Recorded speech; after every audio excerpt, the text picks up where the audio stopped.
Bem-vindos, senhoras e senhores! Estamos começando mais uma vez aqui o nosso Arena Uninassal com o pessoal do Colégio Souza Leão.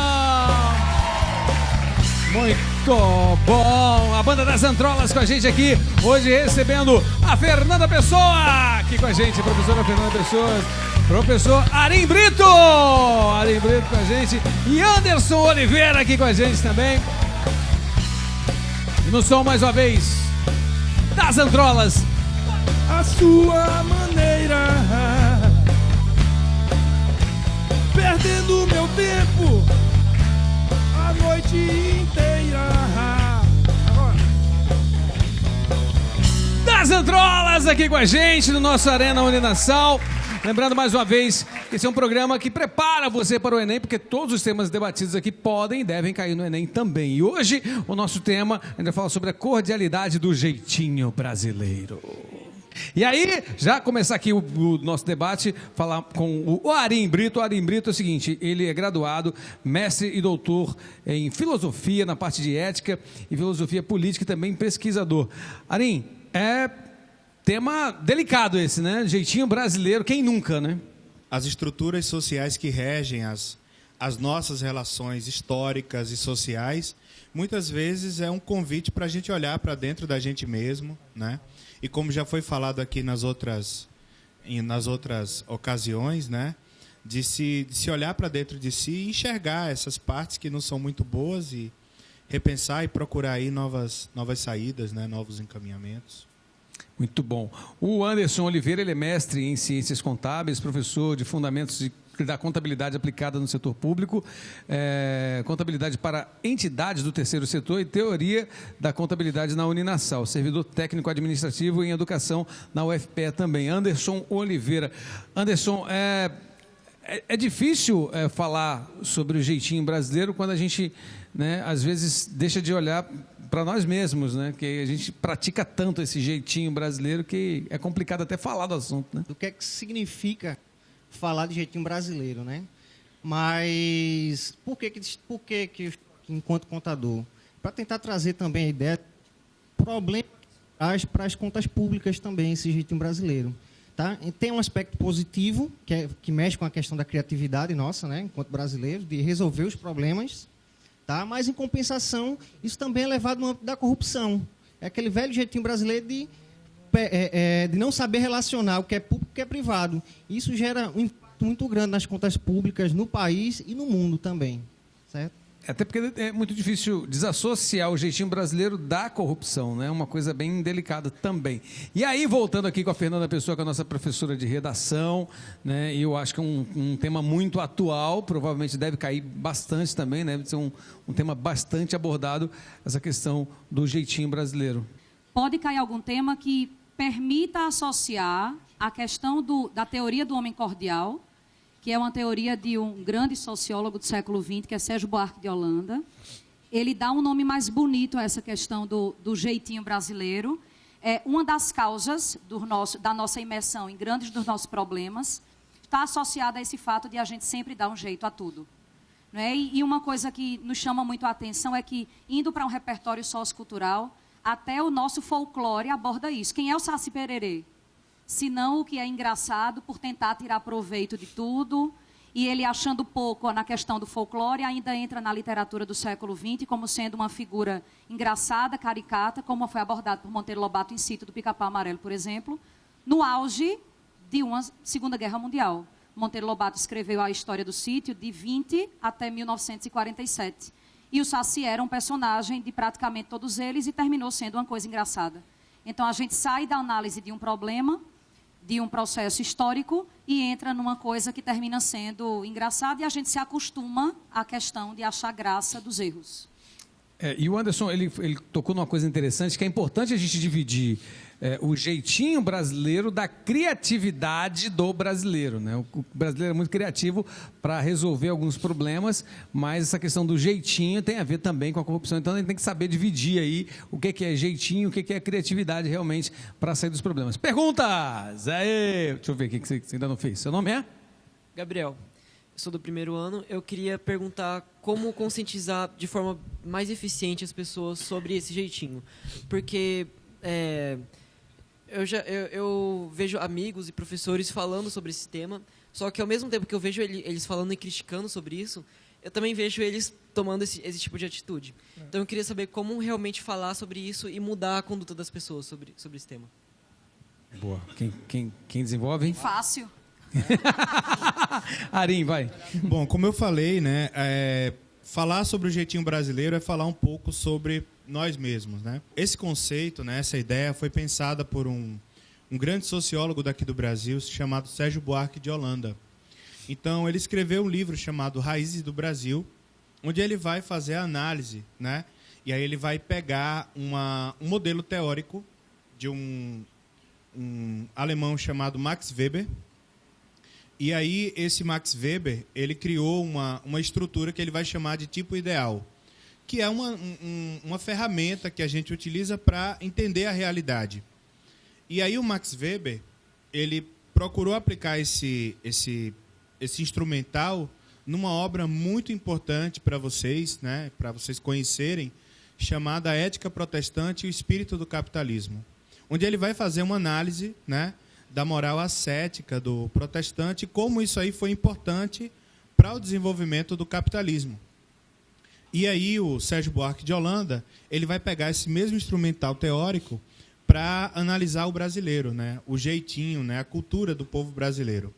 E nessa análise, ele vai perceber que o modelo criado pelo Max Weber, ele seria o contrário do que é aqui.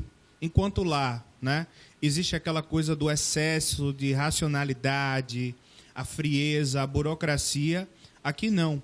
Nós somos um povo quente, né, cordial.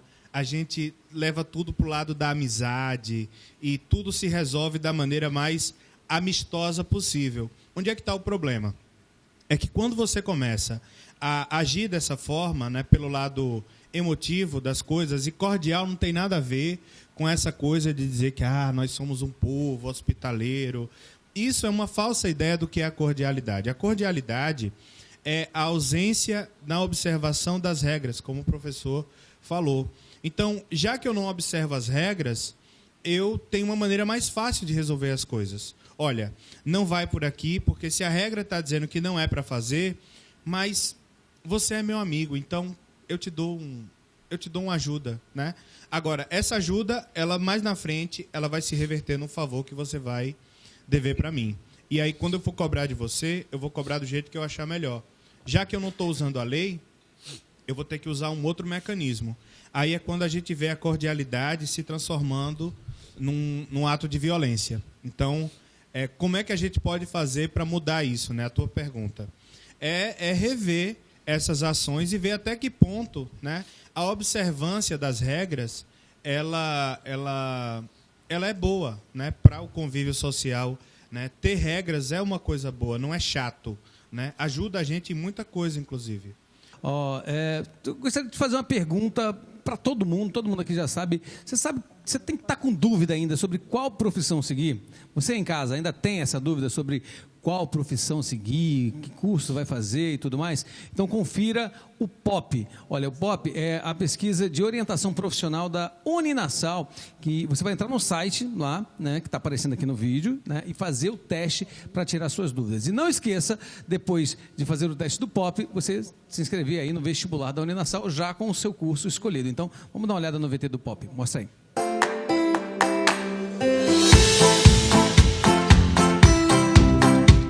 Muito bem, de volta com a nossa Arena Uninasal, continuando com as nossas perguntas. Hoje a gente está falando aqui sobre a cordialidade do jeitinho brasileiro lá de cá. Perguntas, você já fez aqui, deixa eu ver você. Seu nome é? Vitória Caroline. O mundo exterior, ele já associa o brasileiro com o jeitinho brasileiro. E eu queria saber como é que a gente pode quebrar essa visão que eles têm de nós. E é bem interessante essa questão, que a gente tem uma maneira bem peculiar de se relacionar com a lei. Tá certo? É justamente que as pessoas enxergam fora aqui o brasileiro, né? A gente tem uma ideia de que é difícil explicar para um estrangeiro, né, para alguém fora, essa relação que a gente tem de lei que pega e que não pega, tá? Então, como assim? Se você chegar para alguém fora e dizer, olha, a lei aqui no Brasil pode pegar e pode não pegar, o cara vai dizer, como? Como assim? O norte-americano, ele respeita muito o ordenamento jurídico deles, tá?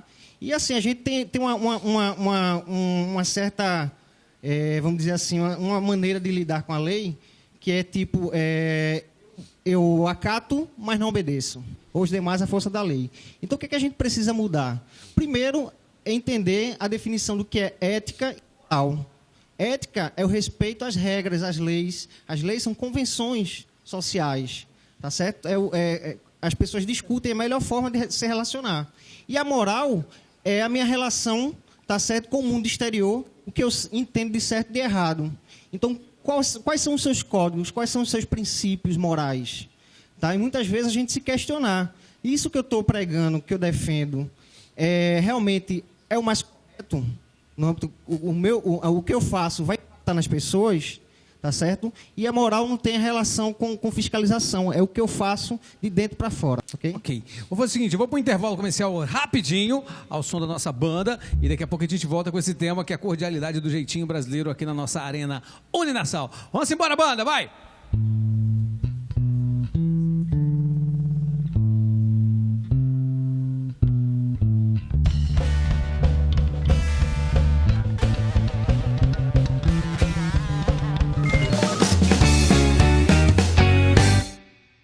Você sabe tudo do Enem? Mostre pra gente jogando. Baixe o aplicativo e tenha mais de 1.600 perguntas de todas as matérias. Mande desafios para os seus amigos e suba nos rankings. Disponíveis para iOS e Android. Baixe agora.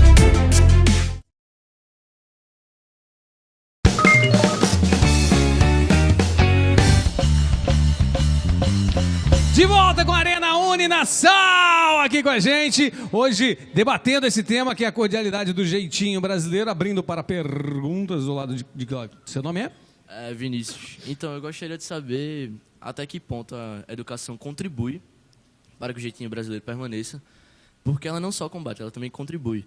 Visto que desde pequeno a gente tem um ensino de história muito deturpado, por exemplo. A independência, até um dia desse a gente foi descobrir como realmente aconteceu, que não foi aquilo bonito de independência ou morte e tal. Então eu gostaria de saber como a educação contribui para o jeitinho brasileiro continuar. Eita. Fernanda. Vai. De verdade, a base, ela é histórica. E a nossa base educacional, ela também é histórica. O professor comentou sobre uma das linhas de Weber, e ele, do final do século XIX para o começo do século XX, dentro dessas ações, ele fala da ação baseada na tradição. Ou seja, ele justifica alguns comportamentos baseados às coisas com as quais estamos acostumados. Ou seja, raízes que perpassam a questão da história. Então, o que eu sempre comento é, se eu não sei como de fato foi a minha origem, eu não tenho como resolver muitas vezes os meus reais problemas.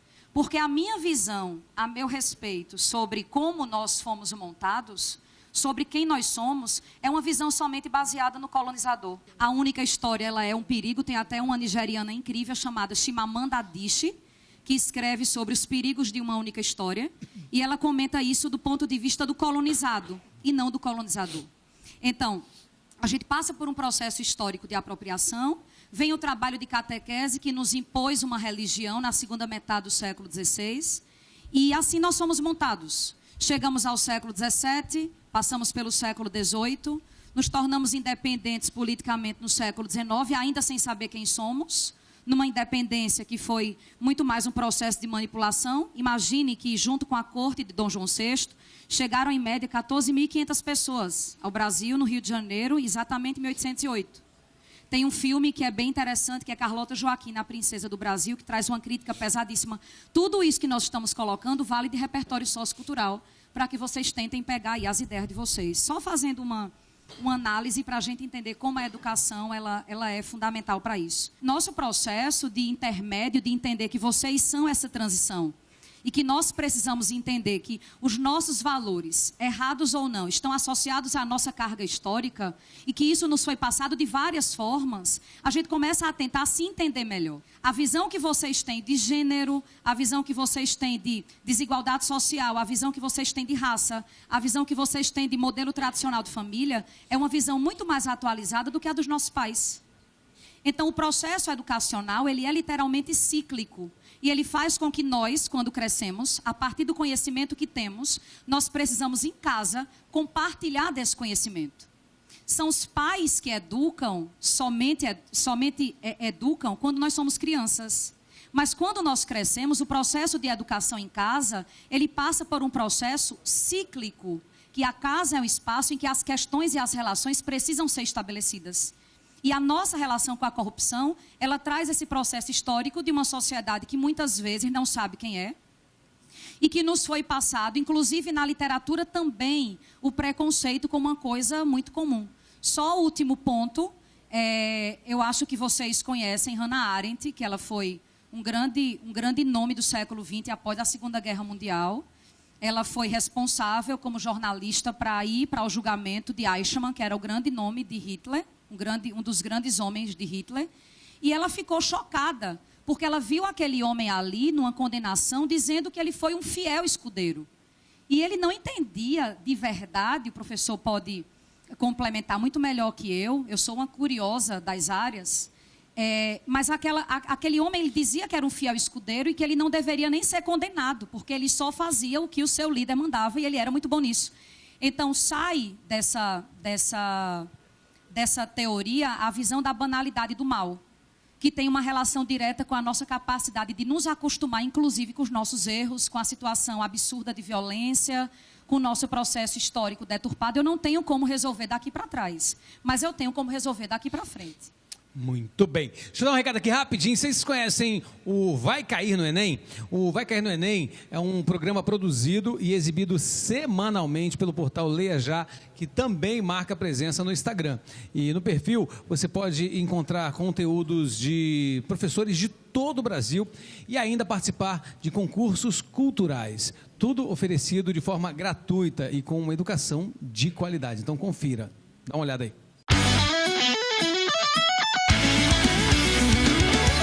Acredite, fera, vai dar certo! Aí, galera, tamo junto. Acredite em vocês, porque nós acreditamos em vocês, ok? E aí, fera, esse ano é o ano da sua aprovação. A aprovação de Enem, para mim, representa o início de uma nova fase.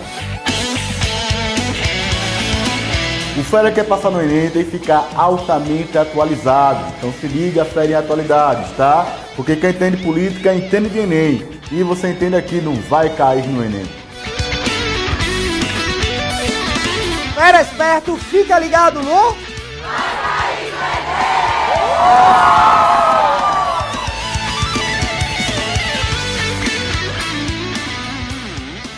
Muito bem, lembrando que a Uninasal é parceiraça do Vai Cair no Enem e você pode conferir tudo aí no nosso Instagram, ok? Continuando aqui então as nossas perguntas, diga lá, teu nome é? Meu nome é Natan e eu queria fazer uma pergunta mais especificamente para os dois aqui. Você diz, a maioria das pessoas perguntam como solucionar o jeitinho brasileiro, mas vocês não acham que é algo que está tão impregnado na nossa cultura, desde o descobrimento até os dias atuais, que é algo que provavelmente não vai ter uma solução? E como você disse no começo, a gente acha graça. Não necessariamente graça. A gente valoriza quem tem o jeitinho brasileiro, quem consegue passar na frente dos outros. Ou seja, isso teria uma solução ou seria algo que vai se perder no tempo e a gente criar só uma ilusão de solução? Tá ficando difícil esse negócio aqui, hein? Tá ficando difícil o negócio. É bom, né? Se sentir um alvo, né? Vai, Arim. Mas... Não é culpa do Arim, viu? Boa pergunta. Absolutamente nada no que diz respeito a costumes e comportamentos, né? Podem ser entendidos como uma coisa natural, né? Não é natural. Tudo isso é parte de um processo histórico, é uma construção histórica. E do mesmo jeito que as coisas são construídas, né? Há que se fazer uma desconstrução das coisas. Entender, né, a origem, entender os porquês, para só então a gente realmente ter, como a professora falou, né, um entendimento mais claro do que acontece. Então, o que a gente hoje convenciona chamar de jeitinho brasileiro é fruto de um processo longo, né, de embates, tensões, acordos, ajustes. Então, Eu particularmente não acredito que isso é uma coisa que esteja tão impregnada no nosso ethos, né, na nossa cultura, que a gente não consiga mudar, né? Porque senão determinadas coisas como a escravidão, né, que até então era vista como uma coisa natural, né, para algumas pessoas, ou racismo, ou qualquer outra forma de preconceito, por já ser uma coisa que já acontece há muito tempo, eu poderia dizer, olha, mas meus antepassados faziam isso, então qual o problema de fazer, né? Mas aí é o caso de uma geração posterior, né, ter a capacidade, o discernimento de ver o que os antepassados fizeram, que não foi bom, e poder dar um novo encaminhamento para isso, né? Eu acho que o estudo da história, né, das ciências sociais, de maneira geral, da filosofia, dá essa condição crítica, né, para a gente entender onde é que foram os erros, né? O Caio Prado Júnior, ele fala da importância de se estudar a história, né? Ele vai dizer que nós aprendemos com os erros do passado para não ter que repeti-los no futuro, né? Então, eu acho que o caminho é por aí. Eu acho que tem a questão também do exemplo, né? De você servir como exemplo. Se o meu pai, se minha mãe não servem de exemplo para causar essa mudança no meu interior, por que não eu ser o exemplo dos meus filhos lá na frente, né? Eu acho que tem muito a ver também. Eu acho que não está impregnado, ou se está, vocês são a geração responsável por essa transição massa. Imagine há 10 anos, há 20 anos, quem imaginaria uma conversa tão livre como esta, indo para a internet ou indo para a televisão? Então, não se discutia. E aí, como eu coloquei, esse grande impasse que foi o século XIX, essa educação do século XIX, ainda muito preconceituosa, dentro de rótulos impostos desde essa chegada da corte, como eu coloquei também. Nós, professores, nessa fase de mudança, e vocês que desejam conhecimento, se a gente consegue entender a importância e o papel de cada um na sociedade, a gente consegue sim. E eu costumo dizer que o único sentimento do mundo que constrange é amor, e o único sentimento, a única coisa do mundo que é capaz de transformar é conhecimento. Conhecimento faz isso. Imagine quem diria que vocês poderiam reler a própria história. Vamos lá conversar. Se você fosse um indígena em 1500, como você narraria? Conte sua narrativa. Como certamente foi. Esses índios não morreram em vão. Eles lutaram e isso nunca nos foi passado. E a história pode ser outra completamente diferente. A história, né? a gente sabe que na verdade porque uma coisa é o ponto de vista do colonizador, outra coisa é o ponto de vista do povo explorado. Enfim, deixa eu aproveitar aqui e fazer uma última pergunta para o Anderson Oliveira. Anderson, você está falando da questão do impacto financeiro que esse jeitinho brasileiro pode causar. Você aprofunda mais aí nesse assunto. Em 2017, o Ministério Público Federal fez um levantamento do custo que a corrupção tem aqui no país. E eles chegaram a impressionantes números de 200 bilhões de reais. Tá? Então, é muito dinheiro público. Está faltando um serviço público, está faltando investimento público, mas não é por falta de recurso, não é por falta de riqueza, não, que o nosso país é muito rico. Tá certo? Mas o problema maior é para onde vai esse dinheiro. E o grande reflexo de quem desvia dinheiro é uma pessoa morrendo numa fila do SUS, por exemplo. Tá? Então, é muito sério o aprendizado que a gente tem ao longo da vida, né? Que, de acordo com Aristóteles, a ética ela pode ser ensinada. O ser ele nasce amoral. Ele vai aprendendo ao longo dos anos com seus pais, com seus colegas, com seus professores, e vai construindo o seu conceito de moral, e o que é ético também. Então, isso aí levar para a vida de vocês, para a vida, por exemplo, de algum de vocês aí no futuro, fosse um governante, né? Quem sabe? E aí levar esse conceito do que é de respeito à ética e à moral, tá? Para a vida pública de vocês também, e a vida pessoal de vocês. Entender que tudo que vocês fazem, tá certo? De bom ou de ruim, vai impactar não só vocês, mas todos que estão ao redor. E é isso aí, esse impacto social que a gente vê da corrupção, infelizmente, todos os dias nós sentimos na pele, tá? Quando a gente sai de casa, quando a gente vai para a escola, quem estuda escola pública, aí chega num local que não tem cadeira, está faltando professor. Então, isso tudo é reflexo da corrupção e do impacto financeiro dele. Agradecendo Ao Anderson Oliveira, obrigado, Anderson Oliveira. Arim Brito, obrigado também. Fernanda Pessoa, aqui com a gente mais uma vez. Lembrando que você pode acompanhar esse programa mais uma vez, tanto no domingo, na TV Clube, como também no canal do YouTube da Uninasal. Você entra lá e você, inclusive, tem acesso a todos os outros programas que estão disponíveis lá, viu? Agradecendo mais uma vez a nossa querida Banda das Antrolas. Para encerrar o nosso programa de hoje, toca mais uma aí. Valeu, galera. Até semana que vem, se Deus quiser, domingo. TV Clube e direto lá no portal da Uninasal no YouTube. Grande abraço. Vai!